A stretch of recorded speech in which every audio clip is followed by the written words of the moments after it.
और आइए अब शुरू करते हैं बुलेटिन और उत्तराखंड की बात। सबसे पहले जहां पर चट्टानी आफत देखने को मिली है उसकी तस्वीरें सोनप्रयाग से सामने आई।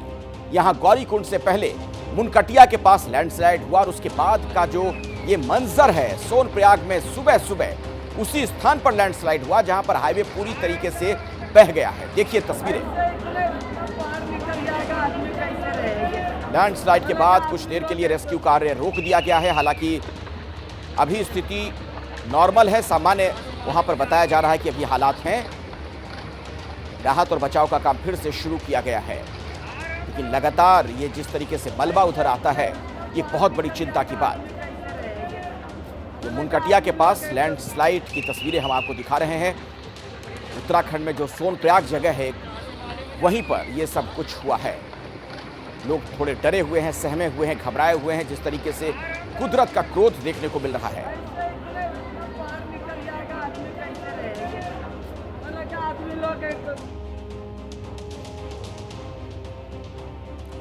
और अब सियासी खबरों का मैं रुख करना चाहूंगा। और बजट का जो मॉनसून सत्र चल रहा है उसमें शब्दों के बाण भी चल रहे हैं, लेकिन इन सब के बीच लोकसभा में नेता विपक्ष राहुल गांधी ने बहुत बड़ा दावा कर दिया।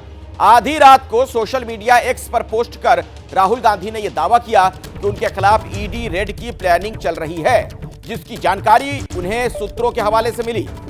राहुल ने पोस्ट में लिखा कि वो बाहें फैलाकर ईडी का इंतजार कर रहे हैं, क्योंकि संसद में उनका चक्रव्यूह वाला भाषण पसंद नहीं आया।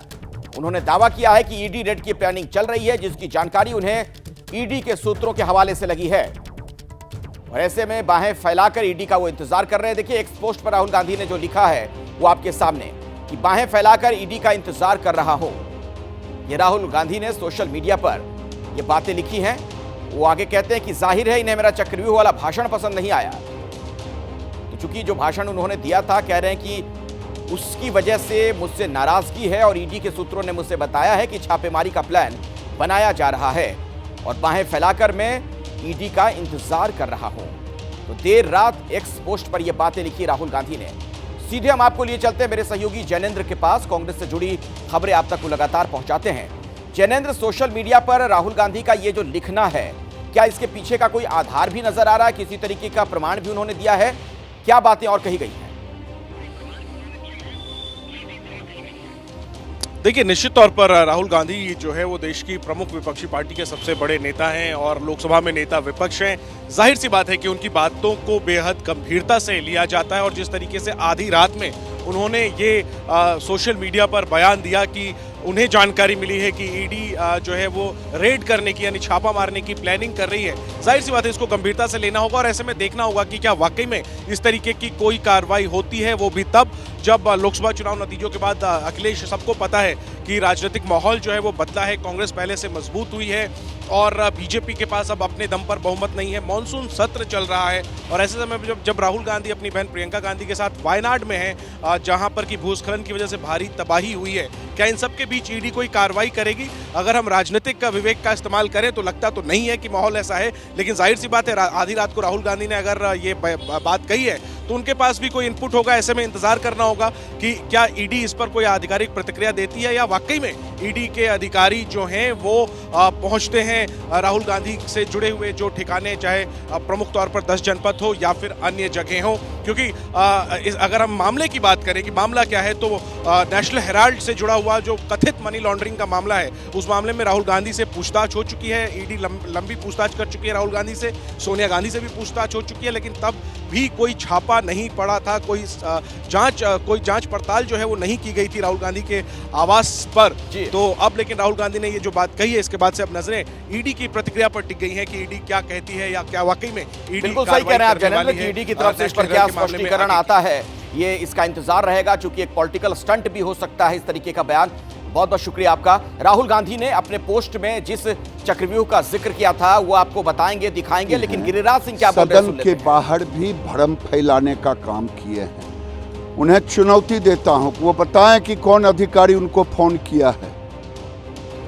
ये शर्मिंदित हैं, दुनिया से जात का पूछते, अपना जात बचाने से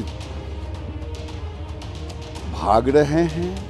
ये शर्मिंदित होकर के दुनिया में भ्रम फैलाने का काम, इससे बड़ा झूठा कोई आज तक एलओपी नहीं पैदा किया। संवैधानिक पद पर बैठा व्यक्ति, हाउस चल रहा है, उसके बाद ऐसा झूठ बोलना। तो इतना बड़ा झूठा विपक्ष का नेता कोई अब तक नहीं हुआ, ये कह दिया गिरिराज सिंह ने। वो कह रहे हैं कि ये सब कुछ भ्रमित करने के लिए है। ऐसे वक्त में जब लोकसभा की कार्यवाही चल रही है, ये कैसे मुमकिन है? राहुल गांधी जो भी कह रहे हैं वो झूठ है और भ्रमित करने के लिए सब कुछ वो कर रहे हैं। उनसे जो जाति वाला सवाल पूछा गया था उसका जवाब ना देना पड़े, इसीलिए उनका ये स्टंट है। ये तमाम बातें गिरिराज सिंह ने कही हैं। तो राहुल गांधी ने अपने पोस्ट में जिस चक्रव्यूह का जिक्र किया उसके बारे में भी हम आपको बताएंगे। दरअसल उन्होंने संसद में जो भाषण दिया था उसी की बात की जा रही है। क्या कुछ राहुल गांधी ने कहा था वो आपको सुनवाएंगे। लेकिन राहुल ने ईडी के छापे को लेकर जो बातें कही हैं, बीजेपी की तरफ से उसका खंडन किया गया। गिरिराज सिंह को अभी थोड़ी देर पहले आपने सुना। 20वीं सदी में सर एक नया चक्रव्यूह तैयार हुआ है। जो अभिमन्यु के साथ किया गया था, जो अभिमन्यु को चक्रव्यूह में फंसाया गया था, वही हिंदुस्तान के साथ किया गया है। हिंदुस्तान के युवाओं के साथ, हिंदुस्तान के किसानों के साथ, हमारी माताओं बहनों के साथ, स्मॉल बिजनेसेस के साथ, मीडियम साइज बिजनेस के साथ। सर अभिमन्यु को 6 लोगों ने मारा था सर, चक्रव्यूह के बिल्कुल सेंटर में। चक्रव्यूह में हजारों लोग होते हैं सर, मगर उसके बिल्कुल सेंटर में 6 लोग कंट्रोल करते हैं। तो जैसे उस टाइम 6 लोग कंट्रोल करते थे, वैसे आज भी 6 लोग कंट्रोल कर रहे हैं।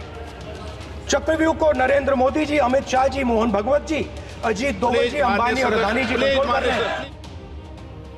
तो इसी भाषण को आधार बनाकर राहुल गांधी ने कहा कि दरअसल उनके खिलाफ ईडी कार्रवाई की तैयारी चल रही है। बीजेपी कह रही है कि राहुल गांधी भ्रम फैला रहे हैं, झूठ बोल रहे हैं।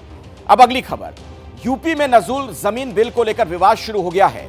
विरोध के बावजूद विधानसभा में बिल पास हो गया, लेकिन विधान परिषद में यह बिल फंस गया। सरकार अपनों के ही निशाने पर आ गई है। विधान परिषद सदस्य और यूपी बीजेपी के जो अध्यक्ष हैं भूपेंद्र चौधरी, उन्होंने बिल पर सवाल खड़े कर दिए, जिसके बाद विधान परिषद ने बिल को सेलेक्ट कमेटी को भेज दिया है। सरकार की माने तो नए कानून का उद्देश्य नजूल भूमि का उपयोग विकास कार्यों में किया जाना है।